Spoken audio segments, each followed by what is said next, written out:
With Labor Day right around the corner, that can only mean one thing. School's back in session. Whether you have kids or remain a kid at heart, there can be a comfort in returning to the routine of school. But when you were a kid stuck in the classroom, you longed for anything to break up the regular routine. In this episode of the show, we remember some back-to-school movies that are anything but normal. Pack your lunch, grab your backpack, and don't miss the bus. This is Wayback Attack.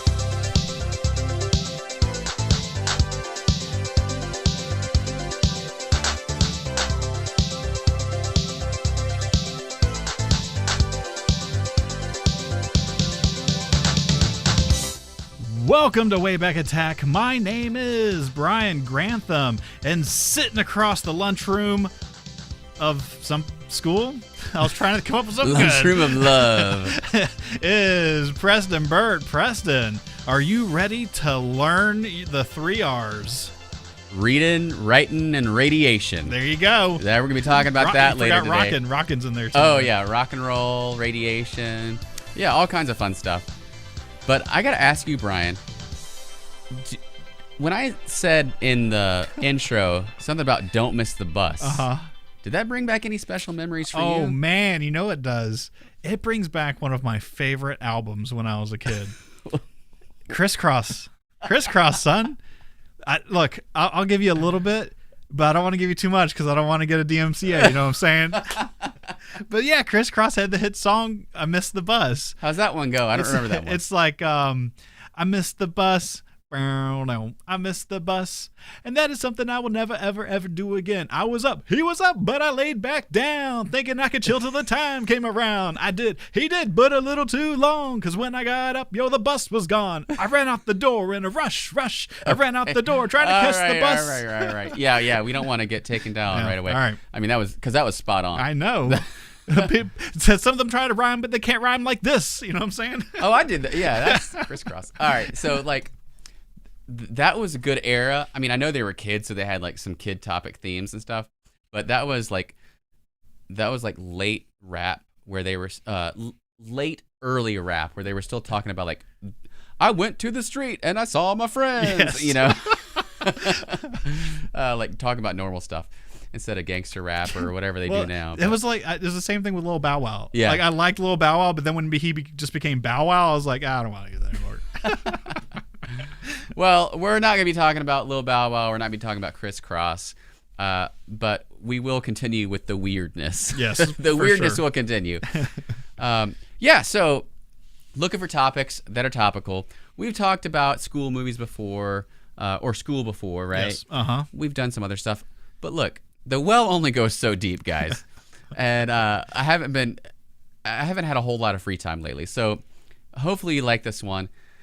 I thought let's do the back to school theme again, but this time, let's not do.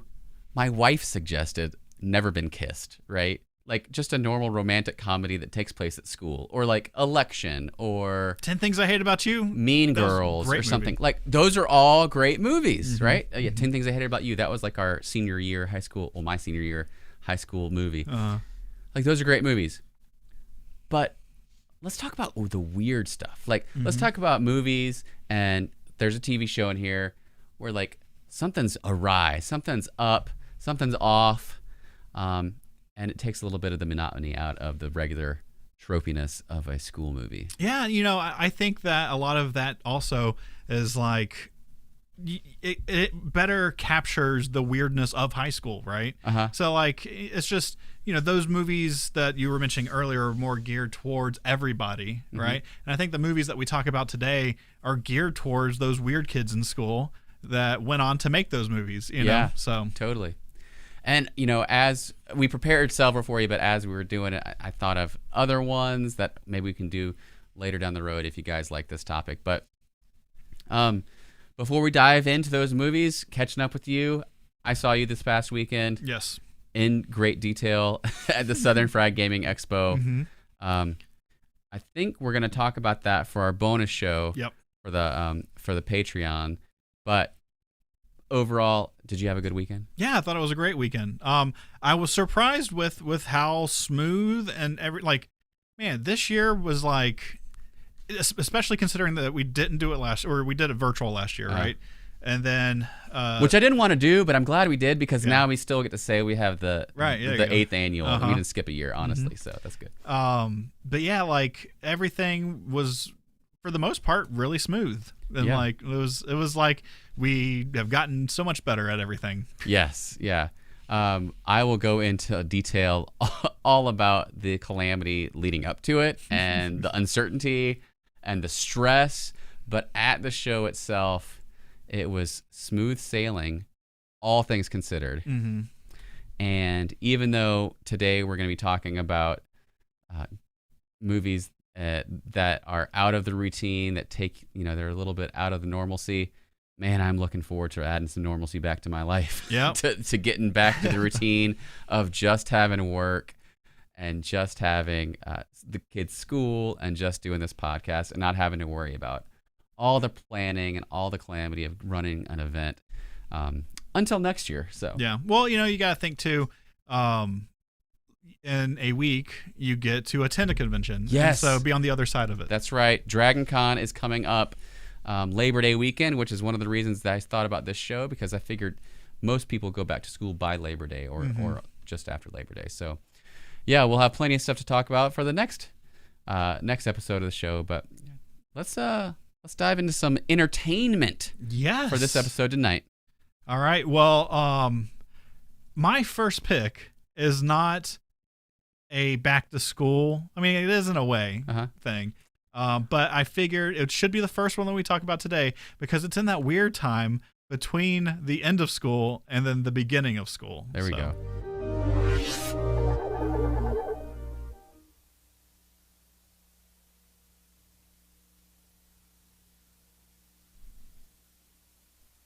All right. It's not just dead air. You know what we need? I mean, besides bread, we need a woman who appreciates what we have to offer.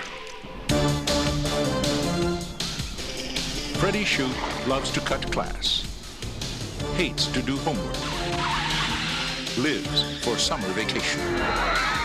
Look, Freddie, you're a semi-charming guy and a real snappy dresser. You're just not the kind of guy I date anymore. Yeah? What kind of guy you dating now? Oh, the kind who wears socks. And the only reason he hasn't been expelled yet is because he's the gym teacher. Oh, Mr. Shoup. At Oceanfront High.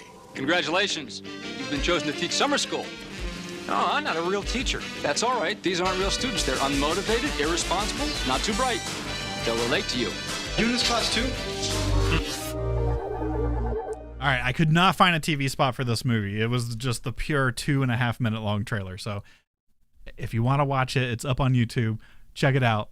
But Summer School, did you see this movie in theaters? No. No. Did you see it when you were a kid? I probably rented it, but it has been a long time. Like the Guy in the Hat rings some bells. And this is another one of those movies in a long history of movies where the kids look like they're 40 years old. Yes. Well, that is going to be a common trope in most of the movies today. When I was a kid, my stepmom was real big on a movie collection. And they may not have been official releases of movies, but she would make like the cases and stuff and like cut out pictures from things. Anyways, I saw this movie when I was a child, and I had nightmares from this movie. Why? Because Chainsaw and Dave are these two kids. So basically, this class is a class of cut-ups. Yeah. But it's like, it's not just cut-ups. It's your classic, like, you got geeks, you got nerds, you got the jocks, you got the, like, it has like everybody in it, right? So like a Breakfast Club type of deal. But Chainsaw and Dave were super into movies and special effects. And there's a scene in this movie where their summer school teacher gets in trouble and a substitute comes in. And so they make everybody up to look dead. And like there's like a part where one of the kids like pulls their tongue out and stuff, and like just that scene when I was a kid, like the rest of the movie is really funny. That scene, like, it locked into that memory bank and just stayed there. It's like I just had nightmares. Like there's multiple Chainsaw Massacre references in the movie, but yeah, that thing just for weeks, just nightmares. All right, so give a Chainsaw nightmares aside, give us a little rundown of this movie for those who haven't seen it. All right, so basically, you have the guy that Mark Harmon. Well, so yes, Mark Harmon is the teacher in the movie, but he's normally not. He's normally a PE teacher, and he was looking forward to his summer vacation with his girlfriend. They're going to Hawaii. But what happened is the summer school teacher that was supposed to teach summer school won the lottery and then just quit. And so then they needed to get a summer school teacher. So the principal's walking around, all the teachers are leaving the school, and he's trying to catch them, but they know, oh, he's going to try to get to it. And so they're all escaping, and Mark Harmon gets caught. And so he winds up having to teach summer school, and these kids are like, don't listen to anything. And so what he winds up doing is saying, hey, you help me out and I will help you out. And so he takes each kid individually, and like whatever their fear or their dream or whatever, he helps them achieve that during the summer. And so like they have a party one day, they take someone on a roller coaster because they're scared of heights. He lets one of the girls sleep on his couch because she doesn't have a place to live, and stuff like that. And so like he helps them out, and he's a cut up himself, and the principal wants to get rid of him. The thread he's holding over him is that he'll lose his tenure if he doesn't teach this class. So I'll have to check that one out. It's been quite a while. Yeah.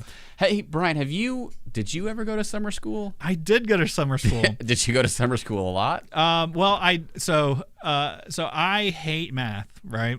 And my math class in 10th grade was right before lunch. And so I took that time to take a nap before lunch.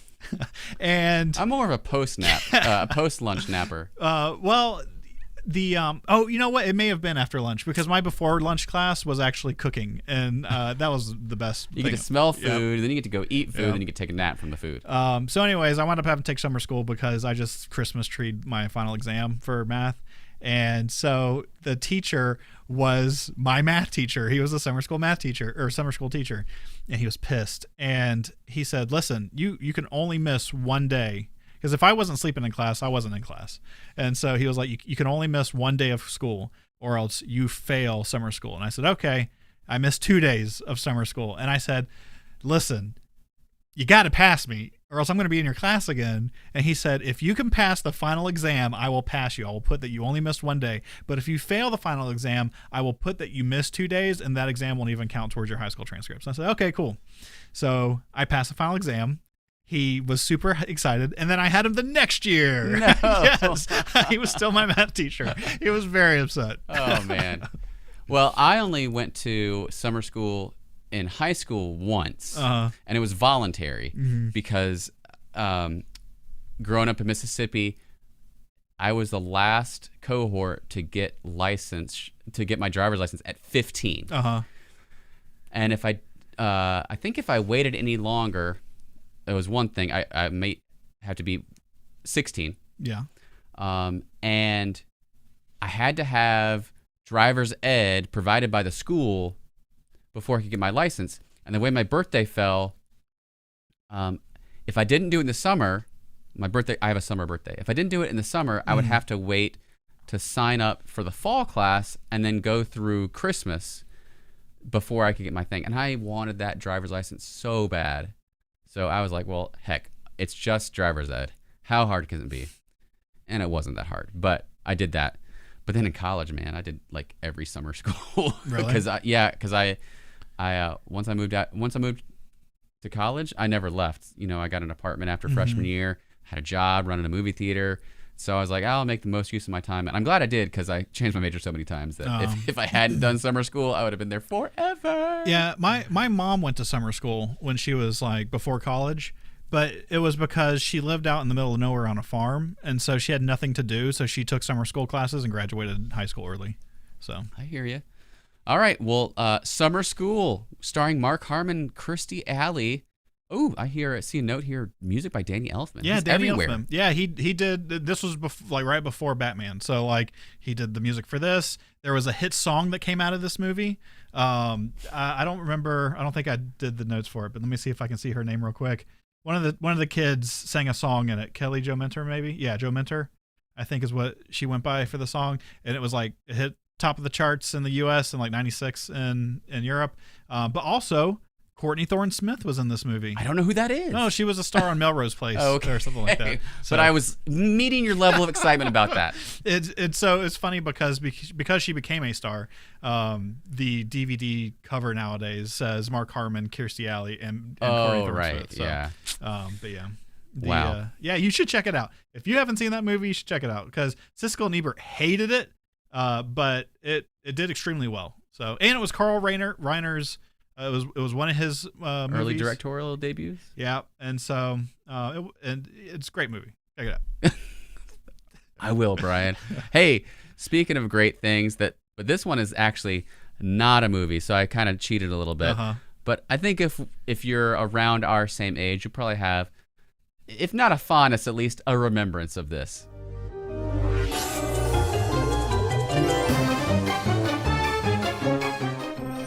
Would you want to grow up here? I have to.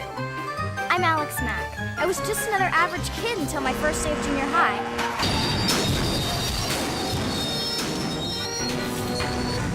One minute I'm walking home, the next there's a crash and I'm drenched in some weird chemical. And since then, nothing's been the same.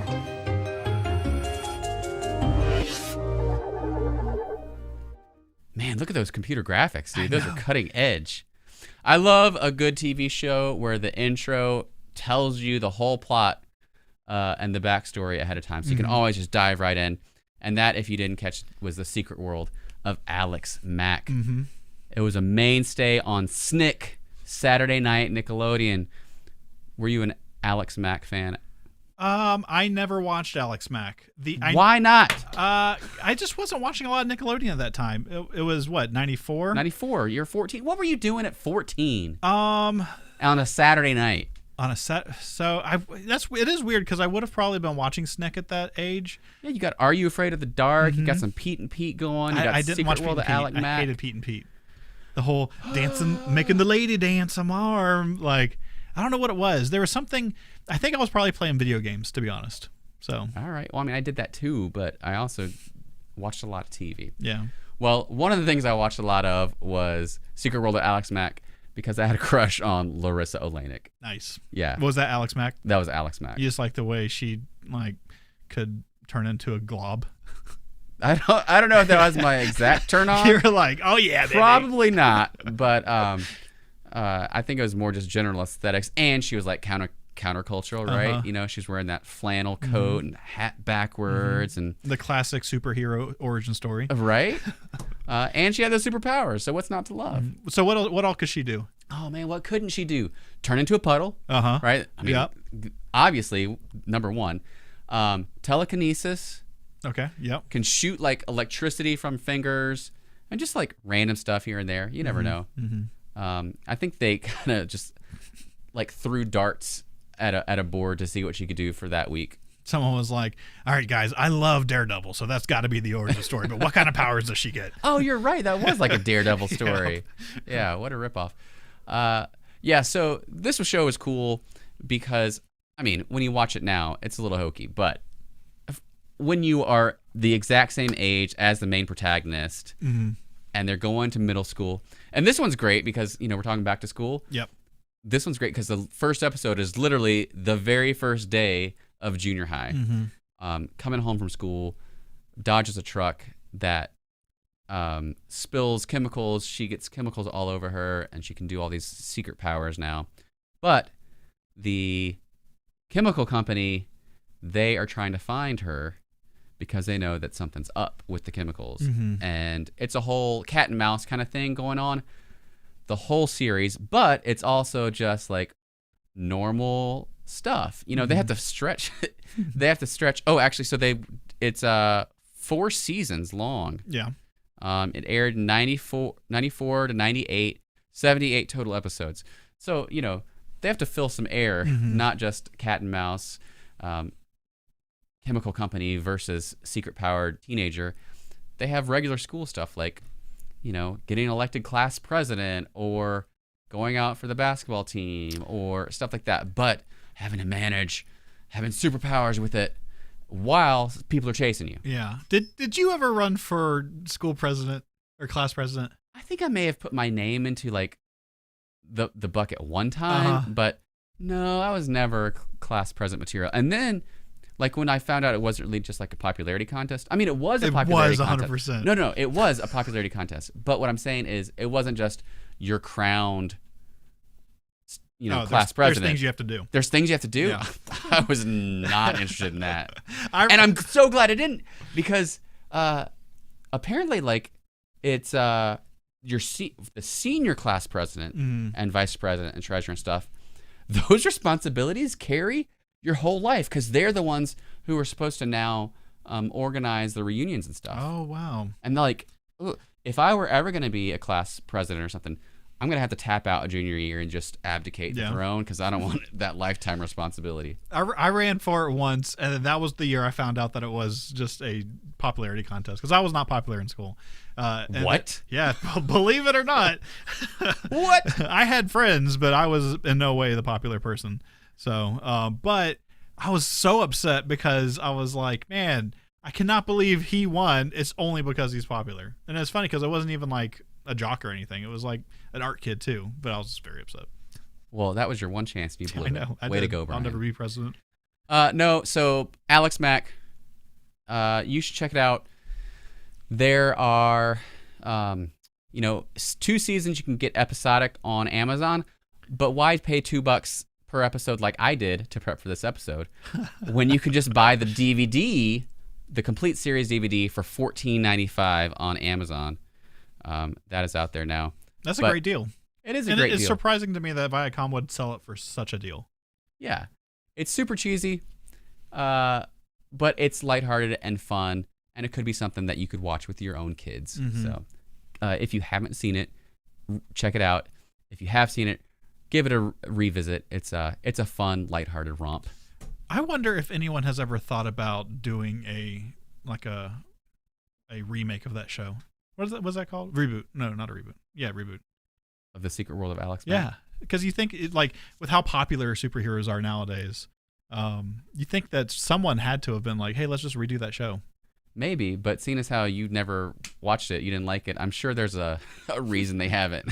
Yeah, well, I'm probably the only person who watched it, because of Larissa Olenek. I do remember episodes of it. Like, I remember her being at school and then turning into a puddle and sliding away, stuff like that. But Larissa Olenek, she was in that movie we talked about at the top of the show, 10 Things I Hate About You. Oh, yeah, there you go. Yeah, she was in that. She just can't get away from school. No. What a nightmare. Could you imagine being typecast as like a high school kid and then just having to keep doing TV shows and movies? Actually, she broke out of it. She was in Mad Men, so she aged out. She didn't stay a 40-year-old. What if they made her the teacher or the principal? There you go.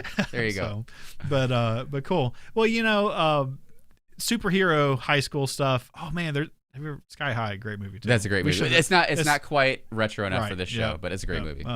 So, but you got superhero stuff that I wish that someone would remake this movie here, but I don't think that there is another band that can capture the excitement quite like they do in this movie. Meet Rip, the wildest girl in rock and roll high school. I've done more detentions than anyone in the school's history. The only girl I ever dream about at night is Rip. How to have a cheerleader. Nice set of pom-poms. Tom wants Rip, but Rip wants to live a rock and roll fantasy with her favorite group, the Ramones. We are going to destroy their music. The students rock and wreck the school at Rock and Roll High School. Rated PG.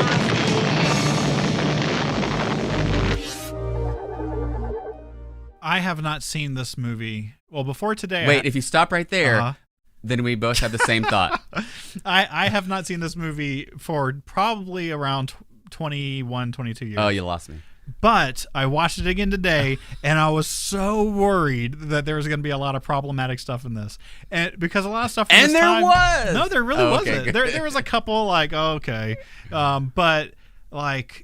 so much stuff from like you think about Meatballs or Porky's, Oh gosh, yeah. And it's all same time period, 70s, late 70s, and so. But yeah, this movie was PG. Well, I guess probably Porky's was technically also PG, but but yeah, dude, Rock and Roll High School, not a great movie. But it's a great excuse. It's an iconic movie. Yeah, iconic. And you get so much of the Ramones in the movie. It's amazing. And the weird thing is the movie is filmed in 79. It came out in 79. But it takes place in 1980. which is weird to me. Oh, well, they're thinking forward. I guess so. They're thinking ahead. Yeah, it's fun because like you think about the Ramones, while an iconic band, started the punk genre. It's a toss up between them and Sex Pistols, who came first, but they were never huge. Like while they were doing their thing, they weren't like a giant band, and so it's weird to think that they would be the prominent part of a movie. You know? So. Well, tying a band to a movie is not a new thing. They did that with all those beach movies and stuff like that. Yep. But yeah, you're right. An odd choice, unless you're going for a certain vibe, which they obviously were. So Brian, once again, I'm going to make you tell me the synopsis of the movie because I have not seen this movie. So it's funny because the movie you have like, is it like School of Rock where they're teaching you how to play rock and roll? Not at all. Okay. No, it's so there's this girl that is like, well, you saw her I don't remember. PJ Souls. Is that her name? Yes. Oh, okay. Well, she plays geez, what is her name? I don't know. Rez, something like that. Riz or Rez. I think it's Rez. And she's like a weird, quirky, like rocker girl. Okay. And her best friend is like this like super smart nerdy girl, right? Which makes sense. Like, but the whole school is all about rock and roll. And the teachers hate it, and it drives the principals crazy. And so the beginning of this movie, the previous principal is being institutionalized, and you have the new principal that is taking it over, and she is going to whip these kids into place. And the very start of the movie, the kids like hack the school sound system and play the Ramones over school, and all the kids in class go crazy and stuff like that. And so she wants to get tickets. The Ramones are coming to town. Rez writes songs for the Ramones, and she wants to give them to them. And one of the songs is Rock and Roll High School. And so they come.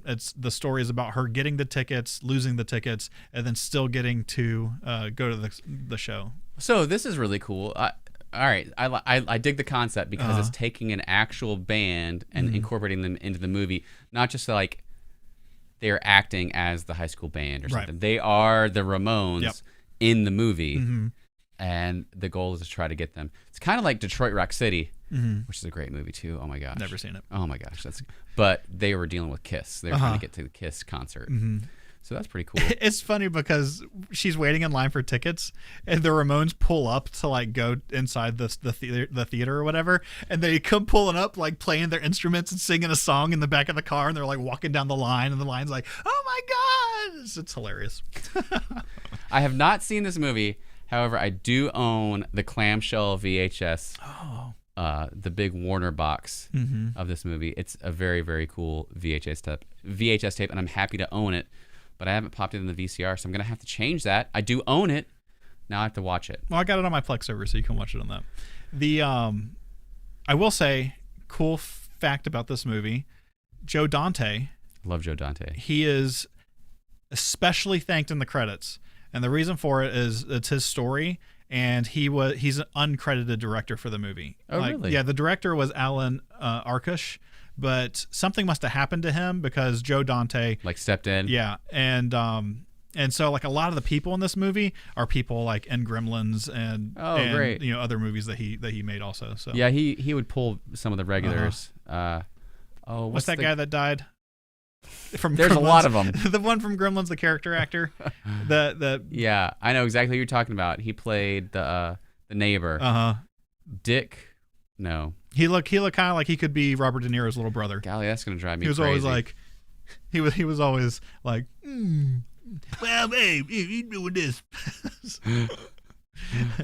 Okay. He recently died. Well, I guess not recently. He died a couple years ago.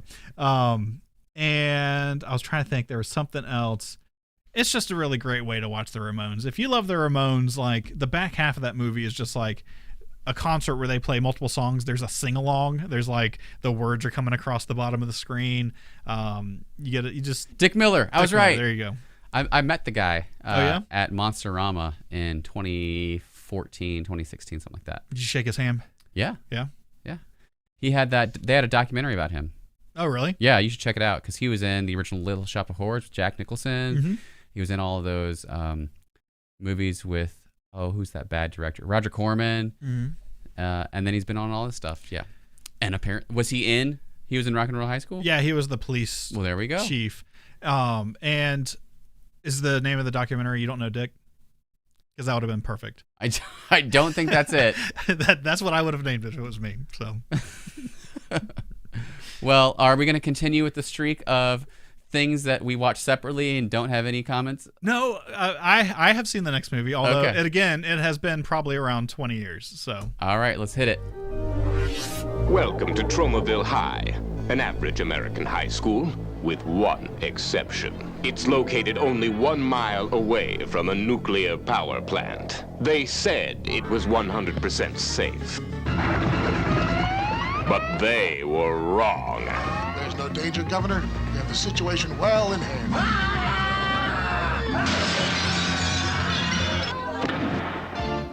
Welcome to the class of Nukem High. We're the youth of today.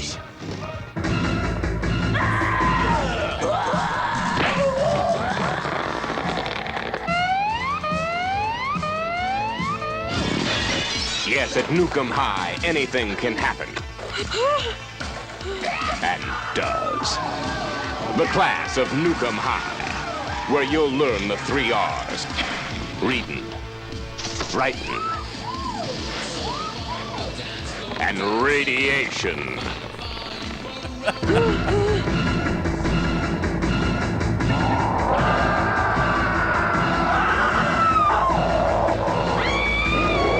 The class of Nukem High. Rated R.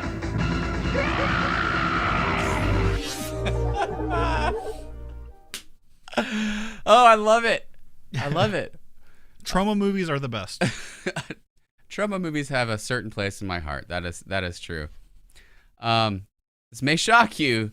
You can watch this movie in its entirety on YouTube for free. Oh, that's great. One of the reasons I have not seen trauma movies in so long is because they're not great. Well, for the longest time, I was buying digital movies through Vudu, and that kind of stuff doesn't come up on Vudu. So. Yeah. Do they have a quality filter? Is that what it is? I don't know I think I love trauma movies. Like they have a vibe. That's for sure. They definitely have a vibe.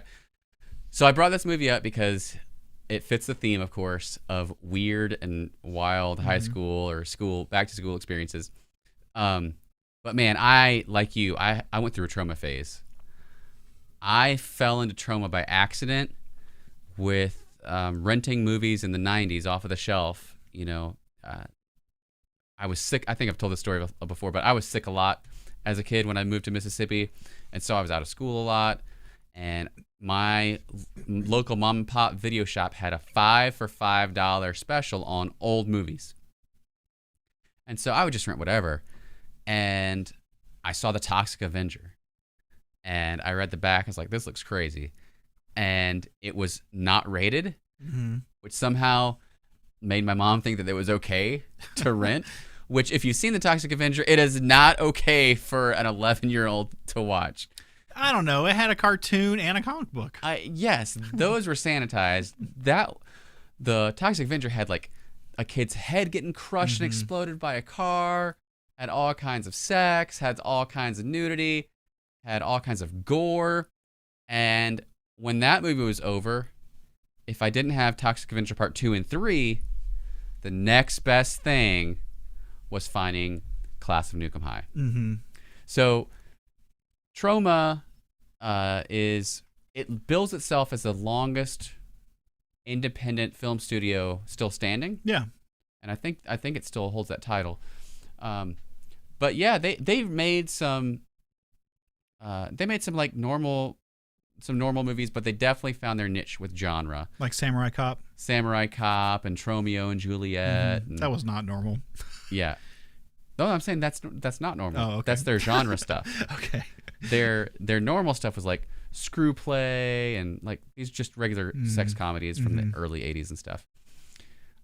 What's the guy's name? The uncle? Lloyd Kaufman. Lloyd Kaufman. And so, man, this movie is a certain aesthetic of practical effects that are just gnarly. I mean, when you look at digital effects today, they can, make things look a certain way, but there is just something down and dirty about practical effects with ooze and slime and like just a grisly gore that only Troma can make. Oh yeah, and not just make it, but make it funny. Yeah, like a lot of that stuff is like extremely violent and like disgusting, but also like great humor. But yeah, you watch it and it's so absurd. It's funny. Yep. It's like Mortal Kombat fatalities. Yeah, it is. Basically this movie, who cares about the plot? But anyway, the plot is basically that there's in New Jersey, Tromaville, which is the world of all the Troma movies where they're set in. There's a high school with radiation, with a nuclear power plant nearby, and there's radiation that gets into the water system, and it causes all these things to where, let's see, there's a water leak. It ends up killing a student right away. He starts foaming at the mouth and convulsing, and you saw him jump out of the window. And obviously changed to a stunt person. They're not known for their smooth transitions. Troma, actually, one of the things that I learned, because I wish I had the book to show you, but there's a book out there that's really fascinating called Everything I Ever Learned About Filmmaking. No, I Learned from the Toxic Avenger, or something like that, by Lloyd Kaufman. And he talks about how for one movie, they got a car to do a big jump and flip and like explode or something. And for the next few movies, because it cost so much to do that, they found like the same style car to drive around in, and then they would just cut to that. But then later, like 15 years later, they would still use that same clip, and it wasn't even remotely close to the same car, but they'd stick it in there. I don't know where I was going with that, but you should check out that book. You should check out Class of Nukem High. The crazy stuff that happens is, let's see, there's a radioactive marijuana plant located nearby. So a couple, they smoke, and then they have, it has aphrodisiac effects, and then they do what they do, and then there's a pregnancy and a monster, and it goes and causes mayhem and goes into a creature. It's great. Yeah. I love, unfortunately, like you said, like I haven't seen this movie in forever, so I can't speak to any specifics, but I can tell you something about Troma that's cool. Please do. So Troma was involved in a video game for the 360. There's a Kinect game for the 360 called The Gunslinger, and there was a free DLC download that was called the something about the Wavy Wacky Inflatable Man, and it's a Mad Dog McCree style game, and it was done by Troma. And really? So like the gameplay is you going like this to shoot, and Lloyd Kaufman's in it and stuff like that, and it is ridiculous, just like a Troma movie is. So another fun fact about Troma in general, and then we'll move on. But James Gunn of Guardians of the Galaxy, Suicide Squad, huge director, got his start at Troma. I didn't know that. And I think he directed or wrote Romeo and Juliet. And as a thank you, as an homage, in all of his movies, Lloyd Kaufman has a cameo. Oh, that's cool. So you can look for him. He's in Suicide Squad, I think in the prison or something. He's definitely in the prison in Guardians of the Galaxy, but they just show him for a second. That's cool. So that's pretty cool. I did not know that. Anyway, if you like weird, if you like really weird, if you like mutants, if you like gore, if you love practical effects, check out Class of Nukem High. Well, those everybody that goes to that school is almost like an alien because they're just so deformed and weird because of the nuclear destruction. But our next pick might hit a little closer to outer space. From Kevin Williamson, the writer of Scream and Scream 2. From Robert Rodriguez, the director of From Dusk Till Dawn, comes a new science fiction thriller. No more pencils, no more books, no more teachers' dirty looks. The students at Harrington High have always suspected their teachers were from another planet. Is this gonna be on the test? This is the test. This time, they're right. Now, these 6 students won't just question authority. They'll have to destroy it. Critics are calling it hip and scary. A thrilling ride from beginning to end. The Faculty. Please report to the principal's office.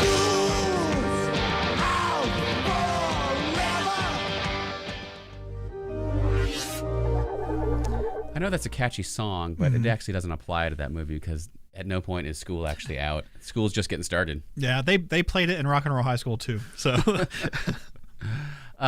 so Faculty. This is my pick. I chose this one because it's a contemporary movie for me and Brian. Like this came out when we were in high school, depicting high school, and when you're watching it, when it came out, you know, because it's contemporary, nothing really stands out to you. Right. Except for the plot devices of the movie. And it was enjoyable. I liked it. I liked the movie a lot. But now looking back, you're like, oh my gosh, that was my high school. Like that the clothes they're wearing, the haircuts, except Josh Hartnett's haircut, which by the way is the worst haircut I've ever seen in my entire life. It's just like it's unnecessary. I don't know what director made him go with that. Then that could have just been his hair at that time because people had weird hair in the. Well, look, in the I 90s. wore hair curtains. I had a butt cut. I can't speak, but this guy, like for some reason, they have like extra grease in his hair and then like poofs out like in the back and on the sides. Like I don't know what's happening with that. It deserves its own movie. Maybe it was anime inspired. Who knows? All right, so The Faculty. If you haven't seen it, it's about a group of kids. And it's basically an Invasion of the Body Snatcher story. Yep. But because it's Kevin Williamson who did the screenplay, it's very self-referential. You know, he's the one that wrote Scream, and it's a lot of the same type of things where they talk about Invasion of the Body Snatchers, and they say, well, that was just a ripoff from Puppet Master by Heinlein. And then they talk about, you know, contemporary movie directors that have alien Snatcher movies. They talk about Spielberg and Sonnenfeld, who did Men in Black, and they talk about Roland Emmerich, who did Independence Day. So it was very of the moment, which now it's like a time capsule. Did they talk at all about My Teacher's an Alien? No. They missed it. I know. My Teacher's an Alien. My Teacher Glows in the Dark. Yeah. My Teacher Fried My Brains. I think there's like a Glows in the... Oh, you said Glows in the Dark. Is Invisible, I think, is one of them too. I think I have Glows in the Dark on my bookshelf. Yeah, Bruce Coville wrote those. So Brian changed the topic again. Sorry. Now we're going back to the movie. This movie came out in 1998. I graduated high school in 1998. It was directed by Robert Rodriguez, screenplay by Kevin Williamson, and it starred so many up-and-comers. It starred Josh Hartnett, like I mentioned, Elijah Wood, who of course was already famous, but this was before Lord of the Rings. I think he probably shot this, and then he probably went off to go do Lord of the Rings. Do you think he was famous? I think he was a working actor, but I don't think he was famous. I think he was more famous to me because of him being my age, and I wanted to be an actor when I was a kid, and so seeing people like Macaulay Culkin and Elijah Wood, I was like, that could be me. Yeah. That could be me. Well, so it might have just been heightened awareness about him. Yeah, because I feel like you kind of grow up with him. It's like, you know, The Good Son and like Radio Flyer. Yep. Yes. So. Yeah. So seeing him in the high school movie, I was like, oh, there he is again. And then he goes to be Frodo, right? Yes. Frodo. Yes, not Bilbo. But there's also Usher. Yes. Yeah, man. But Happy Easter, Xbox. He has the worst part. Like, he is really just like he has like 3 scenes. It's not great. But Selma Hayek is in there. Robert Patrick is in there. A lot of folks. Yeah, and Robert Rodriguez is an amazing director. Yes, yeah. He did From Dusk Till Dawn, like they mentioned. He's done the Spy Kids movies. Yes, those movies are amazing. And I read his book, Rebel Without a Cause. The Desperado and those movies, Once Upon a Time in Mexico. Yeah, he was a down and dirty filmmaker. He was one of the first filmmakers to like fully embrace digital stuff. Yeah. Because he does a lot of gunfights in his movies, and so it's easy to do like blood spray and bullet holes with digital stuff. So this movie, this plot summary for you, like I said, it's like an Invasion of the Body Snatchers type thing. Something's up with the teachers at school. What could it be? oh, it's aliens. Now, they don't do a really great job of like building suspense. Yeah. But they did a good job of casting those aliens. Yeah, they did. They did. And they have a pretty good job of special effects for the aliens too, especially for the time. But yeah, something's up when the teachers start drinking all kinds of water and start being weird. And then before you know it, it goes to the student body. But the interesting thing here is, spoiler alert, they're able to stop the aliens by injecting them with some sort of quasi-cocaine drug substance that Josh Hartnett deals and manufactures. Meth. It's like caffeine pills that he crushes up. But to prove they're not aliens, or they haven't been body snatched, these kids have to take his pens that he's like a big pen that he's cleared out and has stuff, and then they snort it. And they do this throughout the movie. And it's like, okay, yeah, I can see why this movie is rated R. What were the things that Yellow Jackets? It's just like Yellow Jackets. What? You don't remember Yellow Jackets? No. It was like they weren't caffeine pills, but they were like trucker speed, and it was like diet pills is what they were. Okay. And kids took them all the time in high school. Yellow Jackets. You must have hung out with some different friends than I did, Brian. I was a good boy. I think we've established I was not a good boy. So that was good, but you know, with it being a contemporary movie for us, it also captures a little bit of the zeitgeist when they have the marketing around the movie. That's not really related, but is related. So I found this little gem that I just thought I'd share. Totally unrelated. 103 David, take 10. Too trapped, too dark. I need color. 103 David, take 3. No, get that off. It's wrong. No time. Cut. No break. Take 22. What do you want me to do? Change? Wardrobe? 103 David, take 40. Give me Tommy Jeans. I need color in life.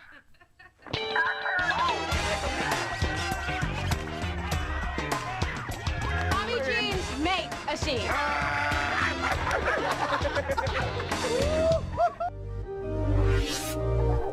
And that was an inexplicable Tommy Hilfiger jeans ad with the cast of The Faculty. And I guess the only advertisement for The Faculty was that it just said The Faculty down at the bottom. It said directed by Robert Rodriguez. But it had no, like, it said starring Tommy Hilfiger jeans, but I can tell you when I was watching the movie, Tommy Hilfiger jeans were not the main character. Yeah. So if you went into the movie watching this, after watching that commercial, you might have been disappointed. But it was the perfect like tie-in for this film because like so many people wore Tommy like when we were in high school. You know, I wore the Tommy Hilfiger cologne. Did you? Oh yeah. I didn't. Well, you weren't. I wore Brute. Brute. Yeah, with the green. What was it? Drakkar Noir Brute. It was the spray can too. Those are I would love spraying it and then like going and then like it'd like bubble in my armpit. It was great because it was so cold. I don't know how we got here, but I don't like it. Let's move on. Okay. Hit it, Brian. Well, hold on. I wasn't ready. Well, do it. Go. All right, well, fast. go. Get it go. out of here. Talk about aliens. Let's talk about some other horrific things in high school. Michael J. Fox. He's got style. Right. He's got class. Looking for someone in particular? Not you. He's got hair all over his body. I'm going through changes. There's something different about you. Michael J. Fox is a wolf in teens clothing. Teen Wolf, rated PG. Now playing at a theater near you. All right, man. Everybody loves Teen Wolf because everybody loves Michael J. Fox. Yes. How could you go wrong in a movie with Michael J. Fox that brings in comedy, horror, love, everything that high school is all about? Come on, Teen Wolf, baby. I don't know that I would go with the horror. I mean, other than the fact that it's a werewolf. But Werewolf. it was a great movie and one that I loved as a kid. It was probably a little inappropriate for me to watch the unedited version, but I think I saw it on the TV. Is there an unedited version? Not unedited, but like, yeah, if you watch there's some stuff. Is there? Oh yeah, there's like, I need to get that. I know this is a family-friendly podcast. I don't know if you need to go into all this stuff, but there was a scene involving Jell-O and how to retrieve the Jell-O. Oh, and hair. You're incorrigible today, Brian. You know what it always bothered me about this movie? What? how accepting everybody in the school was that he was a werewolf. Yeah, like, did the news media come? I understand that he was a sports kid, right? So he was like probably already fairly popular. But like for them people to be like, a werewolf? Yeah, do it! Like, you know what I'm saying? Like, it was the most unrealistic thing in this movie. I don't know, man. For if high I had school? a werewolf in my high school that was like slamming dunks, I'd be like, get it, bro. Yeah. I do have some like a shame that I have, and I'm curious if it's like it was something that I misunderstood as a kid, or if something everybody misunderstood as a kid. His best friend, what's his name? Oh, his name is Styles. Yes. But here, are you going with her name? No. Okay. I always thought it was Styles because he was a cool guy. He always had the sunglasses. Oh, I thought that was. I didn't know that wasn't the case. His name, that's his last name, Stiles. Yeah. And so, like, for the longest time, I assumed it was Styles. And then when the new TV show came out on MTV, and I was like, I saw it written out, and I went, oh my God, he's not just a cool guy named Styles because he has style. That's just his name. That's wacky. I don't like that. What is up with the names then? Because you got Styles not spelled correctly, and then you got his best friend named Boof. Everybody had weird names back then. We've talked about this before, but I've never, ever, and still have never heard anybody else named Boof. But apparently, that character was named after the writer or director's real life friend. Huh. Like Boof. Uh-huh. What? People had weird names. Like the I thought it was when I first heard it, I thought it was Booth, like Booth, which is still weird, but like, you know, you've heard of Powers Booth. Yeah, and right? and Booth from Bones, you know. Yeah. But no, it's Boof. Well, I will say the people had weird names in the 80s, right? Because like you had Rez in Rock and Roll High School and Summer School. The teacher's name is Shoop, Freddie Shoop. And people be naming people Preston and stuff. Yeah, what's up with weird Brian? So, you know, like I don't know what it was about the 80s with weird names. I guess it would have probably been the 60s with weird names. So I did love Teen Wolf growing up, and it fits with our theme, of course, because it takes a regular high school experience, for the time period, and just inserts something weird or supernatural or, you know, something special. And I realized one of the reasons I liked this movie and others like it was because when it came out, I was a kid, and these movies kind of, yes, they're talking about werewolves or whatever, but everything else, it's shaping my idea of what a high school experience is going to be, right? Yep. And so, you know, them getting behind the sports team, or like they've got these wild parties where they're going to go play 7 Minutes in Heaven or whatever. Yes, and I'm going to have a friend that's going to be riding on the top of my car while we're driving around. I mean, it set some lofty expectations for me that were never quite fulfilled, but it was a great movie. What was your favorite part of the movie? Like, do you have a scene that stands out? You know, the first transformation, like that whole scene is really crazy. Okay, so I do love the transformation, but the best part is where he opens the door and his dad looks like the most dad werewolf that has ever dadded. And it's just so great. Yeah, that or just like the whole like montage of him playing basketball and doing like Harlem Globetrotter stuff to people. So. And I love the fact when I was a kid, I loved the fact that Francis from Pee-wee's Big Adventure was in there. I was like, oh, there's that guy. I think it's cool that, you know, we've talked about Michael J. Fox and other things and how he was the guy during this time period, you know, like if you was the it guy. The thing that I think is super cool about Michael J. Fox is not only was he a huge movie star and TV star at the time, but so many of the things that he was in, he's probably like the most redrawn actor of the time that wound up turning into cartoon characters. Oh yeah, you're right. So and I had totally forgotten about it until I was doing research for the show, but there was totally a Teen Wolf cartoon. I had completely forgotten. Beware, Scott, when the moon is full. Oh no, not again. It's a hairy situation. I'll die if anyone sees me like this.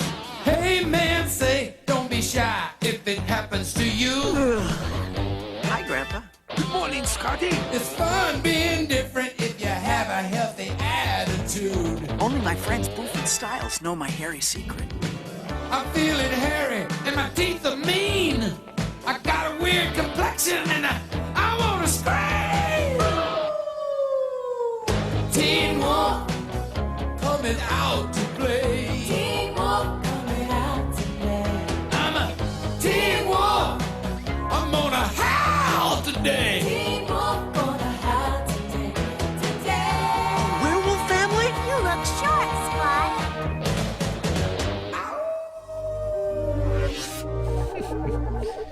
Well, I can guarantee you that cartoon was probably better than Teen Wolf 2. I never saw Teen Wolf 2, but it's got Jason Bateman. Does it? Yeah. I was gonna ask if they replaced oh my god, we just Styles. Boof. The main character, Michael J. Fox. Yes, Michael J. Fox's character with the guy that was originally going to be in Back to the Future, Eric Stoltz. Eric Stoltz. Did they? No. Oh, because I felt like they did that. They should have. That would have been perfect. Yeah, that'd have been a just desserts for that guy. Yeah, that cartoon, man. Going down these nostalgia journeys, it's so fun because sometimes you really stumble across something that you have not thought about since it came out. I mean, dude, I definitely have seen Teen Wolf the cartoon. I couldn't tell you anything else about it, but that was a nostalgia bomb. I did not even, man, that came from the depths of my brain. I like that they added like Scottish grandfather werewolf also. Scotty. Yeah. I was trying to think of any other, because I know that they did a Back to the Future cartoon, but I think Animation Legends is missing out on all these Teen Wolf animation cells. Oh my gosh, I would definitely get a Teen Wolf animation cell from that. So wow. But yeah, oh dude, Teen Wolf, good stuff. Love the cartoon, love the show. I hate that we're coming to an end, but we're running out of content to talk about. Yeah. But I think we did some good picks. I think so. If you had to pick one, so I think we other than Teen Wolf, and I know that you have seen some of these other ones, but like it's been a long, long time. Yeah. So other than Teen Wolf, if you were gonna pick up one to watch, of mine, I would totally what would you check out? Class of Nukem High, and in fact, I'm going to get probably all the Troma movies so that I can bask in their glory. Oh my gosh, they're not. So that I can make my girlfriend watch them. How about that? But enjoy them in moderation. Oh no, I'm gonna just like and fully immerse myself. And it was awesome because so I watched Rock and Roll High School, and like I asked Paige at the end, and I was like, so what'd you think? And she was like, actually, I liked it a whole lot. And I was like, really? She said, yeah, except for like the beginning part. And I was like, wow, okay, so maybe she'll love the Troma movies. So I'm torn because I feel like I would actually probably enjoy Summer School. Oh yeah, more. But I feel like Rock and Roll High School is a rite of passage and like an iconic movie that everyone needs to see it just for cultural reference. Yep. So what should I go with, Brian? You get both. That's not an answer. If I have to watch one first, what do I want to watch it first? Do Rock and Roll High School. Okay. That way. Just check that one off the list. Right? It was funny because when we were watching it, Paige is like, so were the Ramones? Did like girls think the Ramones were hot? And I was like, I mean, they're rock stars. Like I said, they weren't rock stars, but people in that scene, sure, like I could see it because there's two girls in it. They're like, oh, Joey Ramone, and then she's like, Joey Ramone is not good looking at all. I was just like, well, I don't know. Well, we're not good looking either, but thanks for watching us anyway. That's going to do it for our show for the day. Listen, we cobbled these together, and I know that we are missing some great movies. Yes. So if you're thinking about back to school movies or just school type movies that have some sort of element of weird, wild, supernatural, something that we didn't cover, please send us a message so that we can add it to our list to do next time. Because I know there's tons of these type of things out there, but I can only think of a few. And I'd love to revisit the back to school topic later. Oh yeah, like it was tough because we've talked about other back to school things other times, and so it was like when we first started talking about it, the first thing I thought of was Rock and Roll High School. The second thing I thought of was back to school, and then I was like, oh, we talked about the Triple Lindy. Yeah. So, yeah. But. Well, we will have a fresh episode for you again very, very soon. But until then, Be sure to check out our Patreon, where we have a monthly bonus show. And Brian and I are going to be talking about this past weekend that we spent at SFGE. And then I'm sure we'll soon be talking about our time at Dragon Con, which is just shortly in Labor Day. But until then, you can check us out on social media at Wayback_Attack on Twitter. I myself am at Squared Stiff on Twitter. Brian, where can folks find you? You can find me at BE Grantham. If you don't want to leave comments in this to talk about your favorite things, you can shoot us an email at waybackattackshow.com, or I'm sorry, waybackattackshow@gmail.com. Also, if you could do us a solid, tell your friends, hey, if you like this show, tell your friends, hey, got a great show I like, great podcast, great show, check it out. If you really want to do us a solid, check us out at patreon.com/waybackattack. You get access to previous patron-only episodes and a bunch of other stuff. So yeah. But until then, thanks for checking us out, and we'll see you next time. Yep. And I should have hit that earlier. So now you got some time to kill, son. I don't have anything to add. All right. Well, I guess we'll see you guys later.